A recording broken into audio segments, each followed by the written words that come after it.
오늘은 요한복음 17장 1절부터 26절까지 읽었습니다. 오늘은 지금 동영상을 이제 처음 찍게 되는 것 같은데,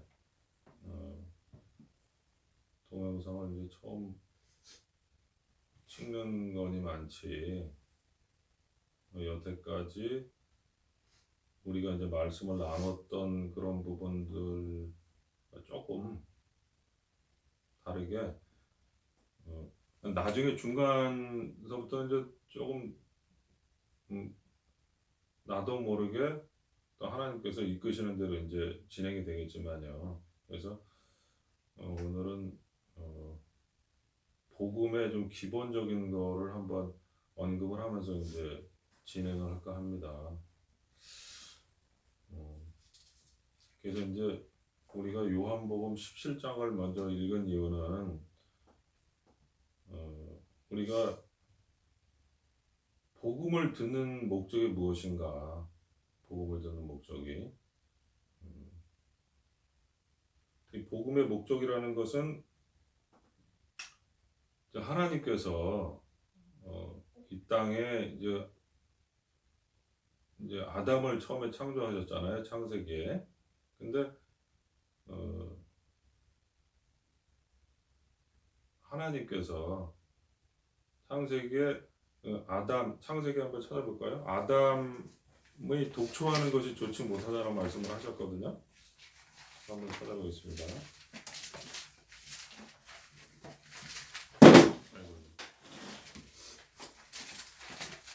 찾는 게 넘어가는 게 이런 것도 다 이제 자연스럽게 이제 될 건데요. 처음에 이제 좀 어색할 수도 있겠는데,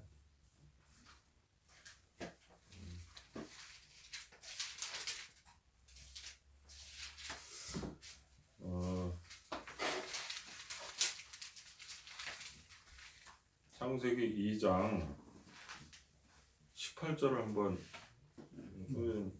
읽어주십시오. 여호와 하나님이 가라사대 사람의 독초하는 것이 좋지 못하니 내가 그를 위하여 돕는 배필을 지으리라 하시니라. 네. 지금 하나님께서 지금 아담이 독초하는 것이 좋지 못하다고 지금 이제 표현을 하셨는데, 이것이 하나님의 마음이라는 거죠. 하나님이 지금 태초부터 그 근원부터 이제 이렇게 존재하면서 오셨는데 홀로 외로이 독초하셨다는 거죠. 수많은 천군 천사가 있고 수많은 피조물들이 있었지만 이 자녀는 없었다는 거예요. 배필은 없었다는 거죠, 하나님의. 그래서 지금 우리 사람도 혼자 살게 되면 외롭고 홀로 거하는 것이 좋지 못하기 때문에 이제 결혼이라는 제도를 인간이 만들고 자연스럽게 형성이 되면서 이제 결혼 생활도 하고 자식을 낳는데, 자식을 낳는 과정이 어떻습니까? 자식을 낳는 과정이, 예를 들어서 지금 우리 집에도 고양이를 키우잖아요. 근데 고양이도 있고 애완동물도 있고 다 있는데 유독 자식을 원한단 말이죠. 왜 자식을 원하죠?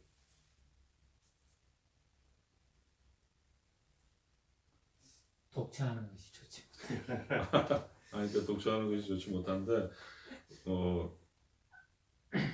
동물들이 있어도 독초하는 게 아니라고 볼 수도 있잖아요. 근데 자기 존재와 같은 대상, 그렇죠?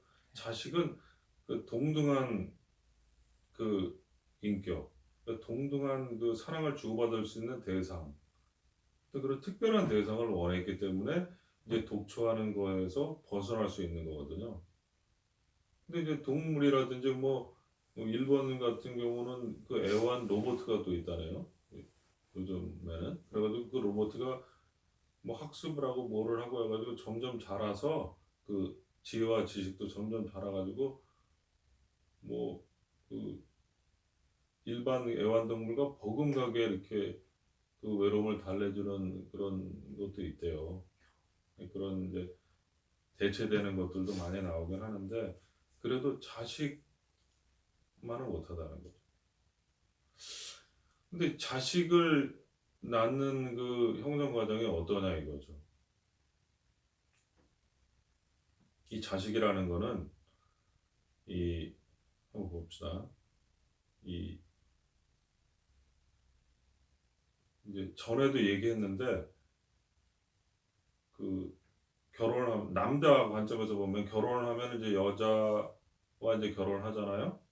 근데 여자의 몸에 그 어, 난자가 있단 말이에요. 여자의 몸에 난자와 남자의 몸에 정자가 결합을 해서 수정란이 돼서 이제 그 수정란에서 이제 그 태아가 생겨서 10달 동안 어머니 뱃속에 있다가 이제 뱃속에 나오는 게 이제 그 자식이잖아요. 근데 이 그게 다 그림자로서 이제 나타나는 건데 여자의 몸에 그 난자가 한번 그 생기고 그 정자라는 씨를 만나지 않으면은 한 달에 한 번씩 배출이 되면서 몸 밖으로 버려진다는 거예요. 근데 그런 것들이 그러면 잘 한번 생각해 보세요. 그럼 난자의 사람의 그 형상이 없나요? 난자 안에?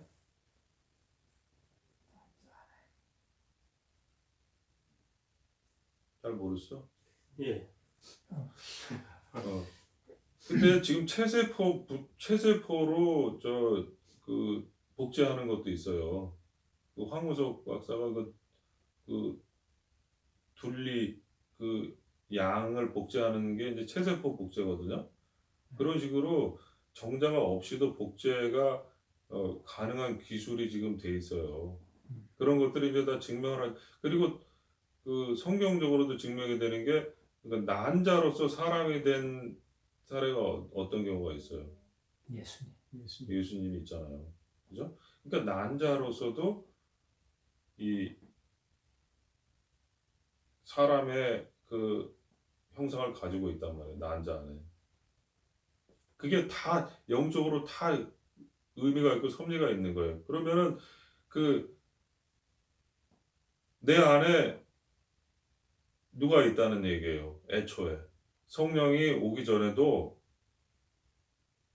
깨닫지 않았을 뿐이지 이 성령이 오기 전에 내 안에 영이 있단 말이에요. 영이 있는데 이제 말씀의 씨, 성령의 씨가 나하고 도킹을 하면서 새 생명이 잉태돼서 그 10달 동안 뱃속에서 자라는 것처럼 이 생명이 잉태돼서 자라는 과정이 있다는 거죠.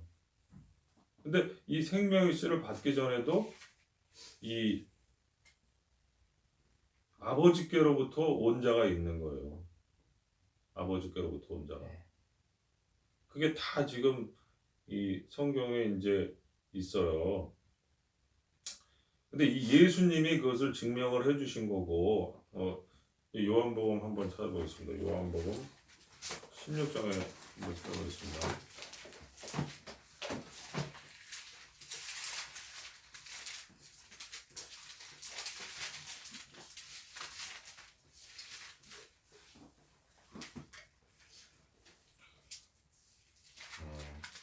요한복음 16장 28절을 한번 선생님 읽어주세요. 내가 아버지께로서 나와서 세상에 왔고 다시 세상을 떠나 아버지께로 가노라 하시니. 예. 예수님은 아버지께로 나와서 세상에 오신 적이 있고 세상에 와서 다시 세상을 떠나서 아버지께로 가신 적이 있는 거예요. 근데 이것은 예수님이 이제 첫 열매로서 이렇게 하셨는데 예수님은 특수한 경우로 이렇게 하셨는데 그 뒤를 밟는 우리도 다 결국 그 내용을 보면은 다 마찬가지 입장이에요. 다. 지금 세상에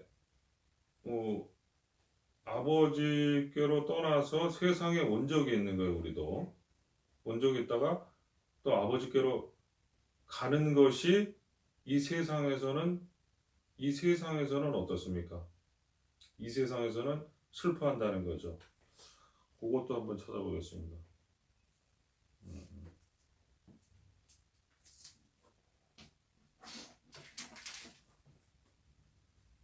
16장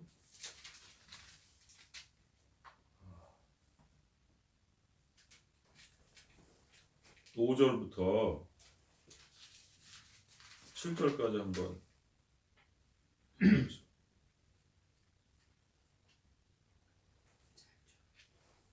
지금 내가 나를 보내신 이에게로 가는데 너희 중에서 나더러 어디로 가느냐 묻는 자가 없고 도리어 내가 이 말을 함으로 너희 마음에 근심이 가득하였도다. 7절까지. 그러하나 내가 너희에게 실상을 말하노니 내가 떠나가는 것이 너희에게 유익이라. 내가 떠나가지 아니하면 보혜사가 너희에게로 오시지 아니할 것이요 가면 내가 그를 너희에게로 보내리니. 네. 지금 예수님께서 지금 아버지께로 내가 조금 있다가 아버지께로 간다. 조금 있으면 너희가 나를 보지 못하는데 조금 있으면 나를 보리라. 이런 얘기를 할 때 제자들이 근심하고 슬퍼했다는 거죠. 그럼 제자들은 왜 슬퍼했나요? 지금 제자들은 그 당시 제자들은 이 이면의 세계를 이제 볼 눈이 없었기 때문에 지금 내 눈앞에서 우리 스승이 사라지면 슬프고 보이면은 기쁘고 그런 상태였다는 거죠. 근데 예수님은 그 이면을 보시고 계시기 때문에 이 내가 있는 것이 너희들에게는 더 안 좋은 거고 내가 가는 것이 너에게 유익이다. 이런 얘기를 한 거거든요. 아, 이게 참 어떻게 보면 어렵다 그러면 어렵고 간단한 거라고 그러면 간단한 건데 예수님이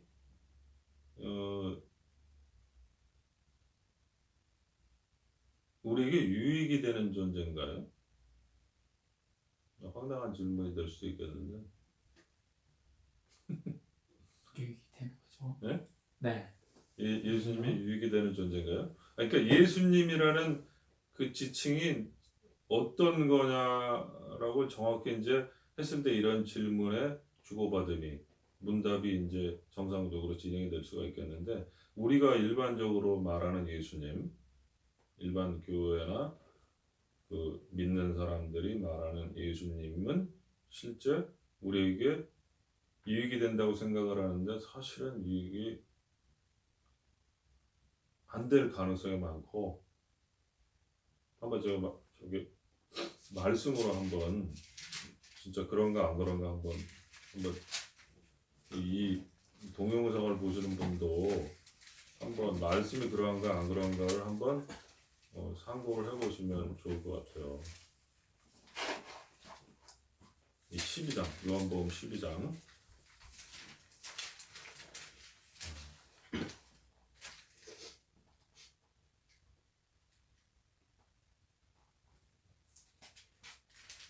47절 48절 사람이 내 말을 듣고 지키지 아니할지라도 내가 저를 심판하지 아니하노라. 내가 온 것은 세상을 심판하려 함이 아니요 세상을 구원하려 함이로라. 나를 저버리고 내 말을 받지 아니하는 자를 심판할 이가 있으니 곧 나의 한 그 말이 마지막 날에 저를 심판하리라.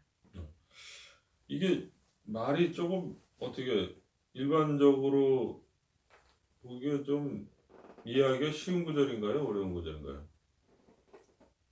이해가 잘 되십니까? 어떻습니까? 네? 어렵죠? 일반적인 시각으로는 어렵습니다.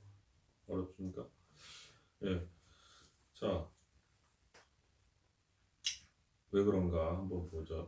저 한번 따져보겠습니다. 나를 저버리고 내 말을 받지 아니하는 자를 심판할 리가 있으니 곧 나의 한 그 말이 심판한대요. 그 말. 그러면 내 말을 받지 않은 자니까는 그 말이 그 사람 안에 없는 거죠. 그 사람 안에 없는 사람은 그 바깥에 있는 그 말이 그 사람을 심판하고 그 말이 그 안에 들어가 있는 사람은 그 사람을 심판을 안 하는 거예요. 예수님도 마찬가지. 예수님이 그 안에 들어가 있는 사람은 예수님이 유익이 되는 존재예요. 근데 예수님이 그 안에 들어가 있지 않는데 예수님 하면서 쫓아다니면은 그 예수님이 그 사람을 심판한다는 거예요. 무슨 말씀인지 이해가 되세요? 저기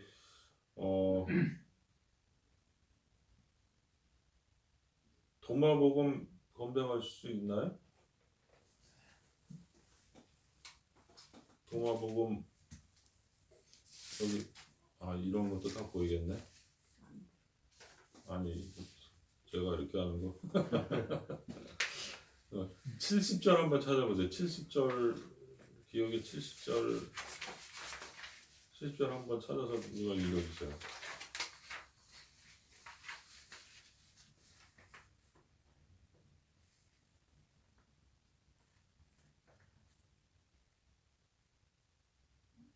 누가 읽을 차례죠? 저거요? 네. 찾으실 수 있을지. 네, 도마복음 70절이요. 네. 70절. 예수가 말했다. 너희가 너희 자신 안에 있는 것을 내놓으면 너희가 가진 것이 너희를 구할 것이다. 만일 너희가 너희 자신 안에 그것을 가지지 아니하면 너희가 너희 안에 가지지 못한 것이 너희를 죽일 것이다. 네. 비슷한 의미입니까? 네. 네.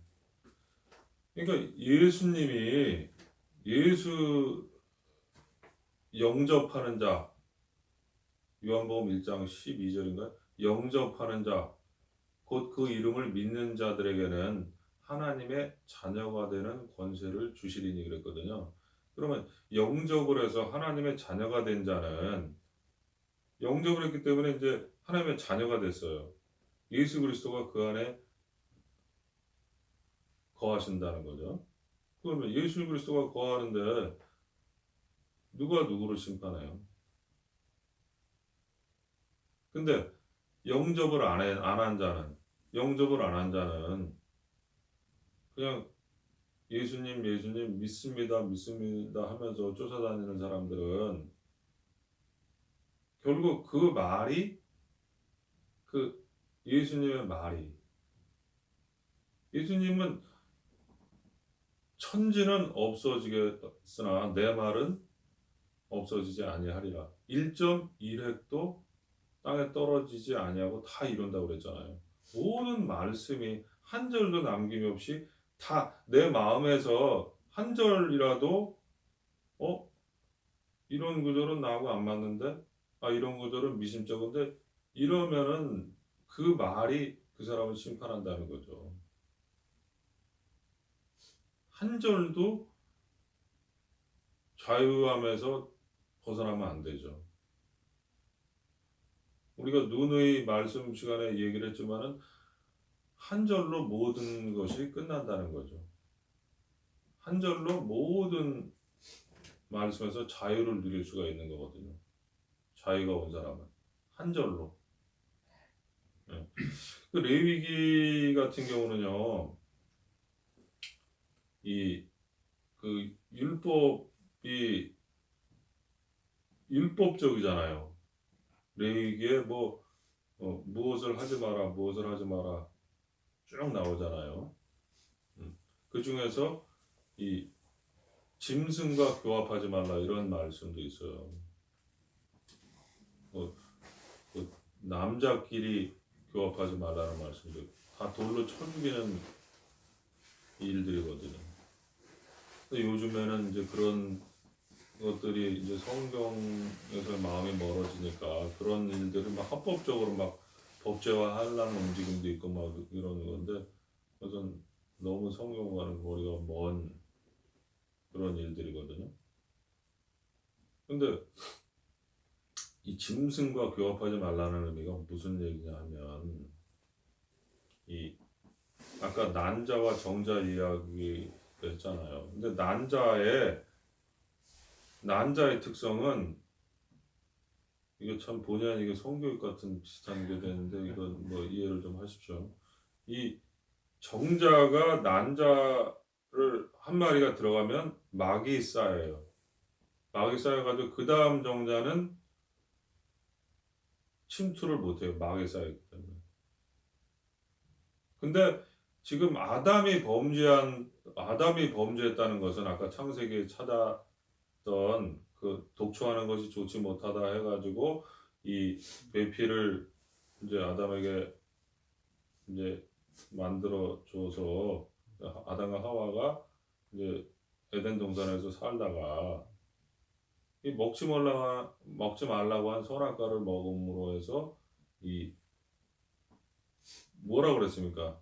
이 하나님께서 아담에게 이것을 먹는 날엔 동산 중앙에 있는 나무는 이 선악을 알게 하는 나무의 씨가를 먹는 날에는 정령 죽으리라 그랬거든요. 정령 죽으리라. 그래서 그것을 먹었기 때문에 죽었어요. 죽는다는 것은 영의 관점에서 죽은 거예요. 육의 관점에서 죽었다는 얘기가 아니라. 내가 너에게 이른 말이 영이요 생명이다. 하나님은 영에 관한 이야기고 예수님도 영에 관한 이야기고, 왜? 하나님은 영이시기 때문에. 하나님은 영이시니 예배하는 자가 신령과 진정으로 예배할지니라 그랬거든요. 하나님은 영이시기 때문에 육으로 사는 것을 산다고 하겠어요? 육으로 사는 거는 관심이 없는 거죠. 지금 영의 존재가, 영이 죽으면은 죽는 거지, 육은 살았는데요? 영은 죽고 육은 살았, 뭐 이런 거는 의미가 없는 거죠. 육이 너는 정령 죽으리라. 영이 죽는다는 거예요. 영이 죽는다는 것은 육으로 갇힌다는 거예요. 육으로 갇힌다는 것은 짐승이 된다는 거예요. 쉽게 말하면. 짐승은 영이 없기 때문에 짐승이 된단 말이죠. 그러면 우리는 태어나면서 다 짐승과 교합한 상태가 되는 거예요. 우리의 의지와 상관없이. 그 난자가 이미 짐승의 씨가 침투해서 사단의 자식이라는 게 뭡니까? 마귀의 자식이라는 게 짐승의 자식이라는 거거든요. 마귀의 자식은 너무 지금 뭐라 그래야 되나? 처음 듣는 사람들은 이게 그런 용어를 쓸 수도 있는데 부정적으로 너무 비하기 심하다 뭐 이렇게 얘기할 수도 있겠는데요. 한번 이제 처음에 조금 이거를 나중에 자꾸 이렇게 돌려보시면은 이해가 되실 수도 있으니까 한번 참고 듣는 것도 좋을 것 같거든요. 그래서 이게 근데 이 말씀을 받아들이고 마음을 열고 말씀을 받아들인다는 것이 그런 거예요. 그렇게 어려운 거예요. 그러니까 난자가 그 정자를 막이 둘러싸였기 때문에 받아들일 수가 없잖아요. 이제 짐승을 받아들였기 때문에. 이거는 어디에도 나오는 얘기가 아닙니다. 이런 거는 지금 뭐 어디 제가 보고 얘기하는 건 아니에요. 어디서 볼 때 제가 이거를 그렇게 이런 마음을 주셔가지고 제가 이제 이야기를 하는 건데, 그렇기 때문에 근데 이 기적이 일어나는 거예요. 이것도 한번 마블이라는 거 한번 동화보고 한번 찾아볼까요? 이 7절인가 8절에 한번 찾아보세요. 동화보고.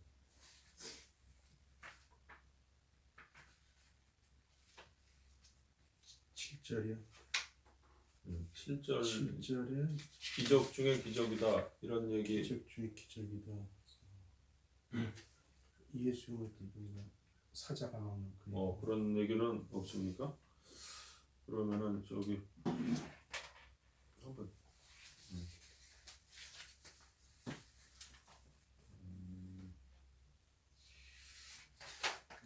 조금 찾아볼게요 제가.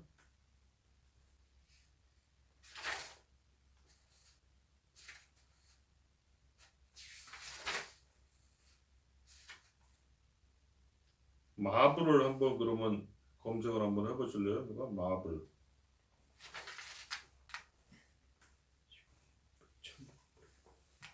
MARVEL인가요? 마블?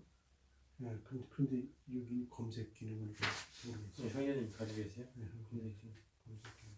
내가 검색하는 게 빠르겠는데 그러면? 이제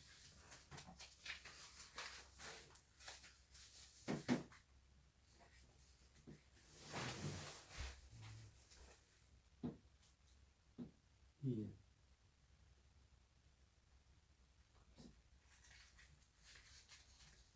29절. 29절. 나와요? 네. 한번 읽어주세요. 예수가 말했다. 네. 만일 육이 영을 위하여 존재 속에 들어왔다면 그것은 하나의 기적이다. 네. 그러나 만일 영이 육을 위하여 존재 속에 들어왔다면 그것은 기적 중에 기적이다. 네, 그렇죠. 네. 육이 존재 속에 들어왔다면 기적인데 영이 육을 위하여 존재 속에 들어왔다 그러면 기적 중에 기적이라는 거죠. 그죠? 그러면 이게 지금 육이 둘러싸고 있는데 난자를 그래서 이제 막고 있는데 영이 이제 씨앗이 들어오는 거예요. 영의 씨앗이 살리기 위해서. 물론 이게 예수님이 이 땅에 오신 것을 지금 말씀하고 있는 내용이거든요. 예수님이 이제 이 육의 중생들을 위해서 불교 용어로 말하면 중생, 예? 이 육의 이 죽어가는 생명들을 위해서 예수님께서 온 인류를 구원하시기 위해서 내가 들리면 모든 사람들을 내게로 이끌겠노라 그러셨잖아요. 내가 들리면 모든 사람을 내게로 이끌겠노라. 그 말씀도 엄청난 그 위로가 됐던 말씀인데 내가 들리면 많은 사람을 내게로 이끌겠노라 그러면은 내가 포함이 될까 안 될까 이렇게 의심할 수도 있는데 내가 들리면 모든 사람을 내게로 이끌겠노라. 근데 예수님이 들렸습니까 안 들렸습니까? 들렸죠? 그럼 모든 사람을 내게로 이끌겠노라. 예수님을 믿는 사람이면은 모든 사람을 내가 포함되어 있다는 걸 알 것이고 모든 사람을 내게로 이끌었다라는 걸 받아들일 거 아니에요. 그것을 믿으면 된다는 거죠. 그것을 믿으면. 그렇기 때문에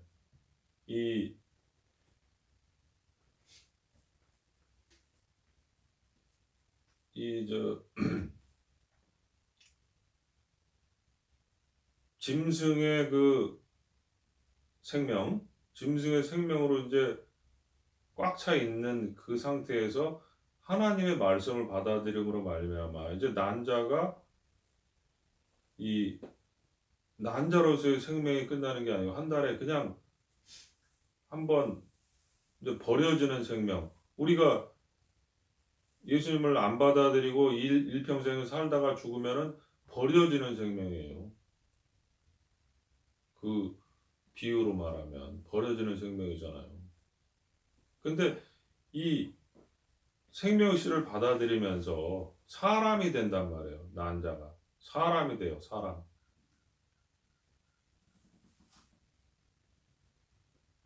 이 엄청난 역사가 이제 이루어진단 말이죠. 그래서 이 사람이 됐을 때 결국에는 이제 아까 아들을 낳는 이야기를 하면서 지금 여기까지 온 것 같은데 이거 참 이렇게 근데 이게 다 안에 포함이 되는 이야기니까 그렇죠? 그래서 아들을 하나님께서 아들을 원하셨는데 이런 과정을 거치신다는 거예요. 이 인간의 이 아들을 낳는 과정이 그냥 우연의 일치로 이렇게 진행이 되고 복잡하게 하는 것이 아니고 하나님께서 진짜 이 로봇이나 천사들을 얻으려면 얼마든지 얻을 수 있다는 거죠. 우리가 애완동물 구에다가 키우고 양자를 입양하고 할 수 있는 것처럼 얼마든지 편하게. 그렇지만 내 생명, 내 안에 있는 생명이 들어가 있는 그 한 존재를 얻고 싶다는 거예요. 요한복음 17장 한번 보겠습니다. 요한복음 10장 우리가 본문을 처음에 읽었는데 여기서 뭐 어마어마한 말씀들이 엑기스로 다 들어가 있지만 그 중에서도 23절 한번 읽어주십시오. 곧 내가 저희 안에 아버지께서 내 안에 계시어 저희도 온전함을 이루어 하나가 되게 하려 함은 아버지께서 나를 보내신 것과 또 나를 사랑하신 같이 저희도 사랑하신 것은 세상으로 알게 하려 함이로소이다. 예, 이 카메라 응시를 의도적이 아니면 잘 응시가 안 되는데 한계네. 네. 그래서 이 내가 저희 안에 아버지께서 내 안에 계셔 저희로 온전함을 이루어 하나가 되게 하려 하면 이 17장 말씀 자체가 좀 잘 안 들어오는 말씀이거든요. 제 경험상으로 봤을 때 요한복음에서. 근데 지금 23절 같은 말씀 잘 들어옵니까? 의미가? 어떻습니까? 잘 들어오죠? 이게 무슨 소리냐면 이게 다이너마이트 같은 말씀이에요. 처음에 이제 이게 안 오다가 딱 들어온다 그러면은 자 한번 좀 풀어서 말씀을 드리면은 내가 저희 안에 그러니까 예수님께서 내 안에 그다음 아버지께서 예수님 안에 있으면 어떻게 돼? 그 형상을 한번 떠올려 보세요. 내 안에 예수님이 계시는데 예수님 안에 하나님이 계세요. 그러면 어떤 존재입니까? 그 상태는 내가 있고 아버지가 내 안에. 예수님 있고 하나님이 있고 내 안에 다 있잖아요. 그럼 어떤 존재가 돼? 삼위일체 하나님이 되는 삼위일체. 그죠? 그렇게 해서 저희로는 이제 나를 말하는 거예요. 저희로 온전함을 이루어 하나가 되게 하려 하면 그렇게 하셨다는 거예요. 그렇게 하셨다는 거예요. 아버지께서 나를 보내신 것과 아버지께서 예수 그리스도를 보내셔서 예수 그리스도를 사랑하신 것 같이 저희도 사랑하시는 것을 세상으로 알게 하려 함이로소이다 그랬거든요. 이게 어마어마한 말씀이잖아요.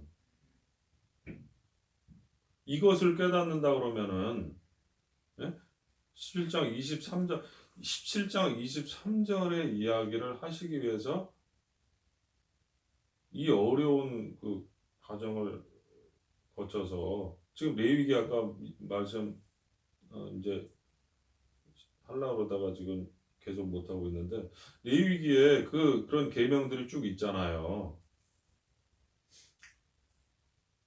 근데 이 계명들을 지켜라. 나는 너희를 인도한 여호와니라. 이런 말씀을 누누이 하시거든요. 이 계명들을 지켜라. 그럼 지켜야죠. 그죠? 지켜야 되잖아요.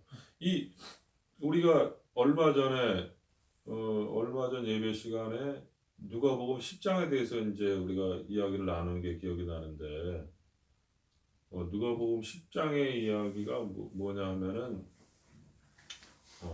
강도 만난 자예요. 찾지 않으셔도 돼요. 네. 강도 만난 자. 그러면 이 강도 만난 자의 비유를 이제 율법사가 예수님께 나와서 이 내가 무엇을 하여 영생을 얻으리까 이렇게 물으니까 예수님이 율법에 무엇이라고 기록되었으면 네가 어떻게 읽느냐 그랬거든요. 그러니까 이 율법사가 다 알잖아. 율법사니까 내 마음을 다하고 목숨을 다하고 힘을 다하고 뜻을 다하여 주 너의 하나님을 사랑하고 또 내 이웃을 내 몸과 같이 사랑하라 하였나이다.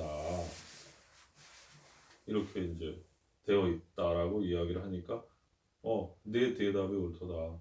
그러면 가서 행하라. 그러면 살리라. 이렇게 말씀하셨단 말이에요. 예수님께서. 가서 행하라. 그러면 살리라. 맞는 말씀이죠? 예수님의 말씀이니까. 맞는 말씀이죠?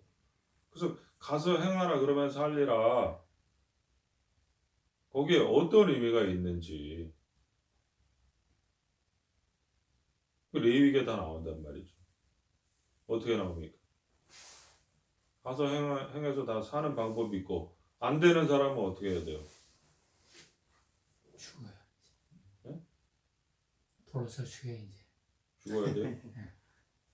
죽기 전에 어떻게 그러니까 이제 레위기에 이제 또 두 가지 법이 있잖아요. 율법이 있고 또 무슨 법이 있습니까? 레위기에 율법이 있고 제사법. 제사법이 있잖아요. 율법이 있고 제사법. 이게 율법으로 지킬 수 있으면 제사법까지 올 필요가 있어요, 없어요? 없죠. 없죠? 율법을 다 지킬 수 있으면 제사법까지 올 필요가 없죠. 율법을 못 지켰을 때 죄인이 이제 제사하는 법을 알려준 대로 제사를 지냈을 때 죄가 사해지니까 제사법이 있는 거거든요.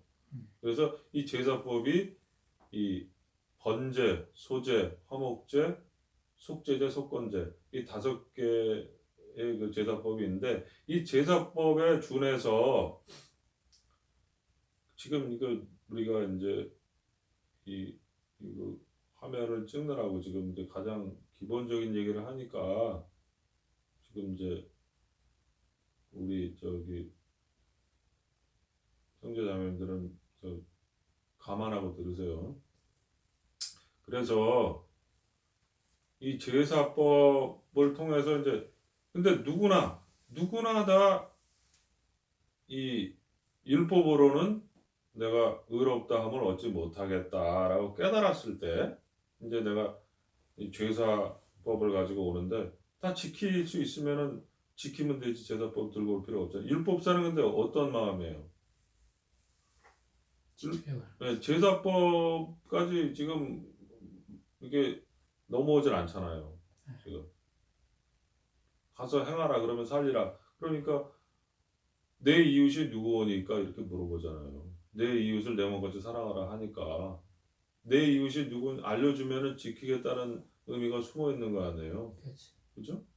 그러니까 그럴 때 이 레위기의 그 제사법은 이 못 지켰을 때 이 제사법으로 하나님께 드려라라는 차원에서 이제 제사법이 쭉 기록이 되어 있는데 이 제사법에 이 가장 중요한 것이 족장이든 뭐 이 일반 백성이든 어떤 사람이 이제 죄를 범하면 불식간의 죄를 범하면 이제 양이나 흠없는 소를 끌어와 가지고 이제 제사를 드리는 거예요. 제사를 드리는데 그냥 잡으면 되는 게 아니고 그 머리에 안수를 해서 그 지은 사람의 죄가 그 양이나 소에게 넘겨서 또 그 백성의 전체가 지은 죄를 사할 때에는 1년에 1차씩 대속죄일 날 대제사장이 또 제물에게 안수해 가지고 죄를 넘겨서 피를 뿌리고 피를 내고 의롭다함을 얻었다는 거죠. 그러면 다시 한번 요한복음 16장으로 한번 보겠습니다.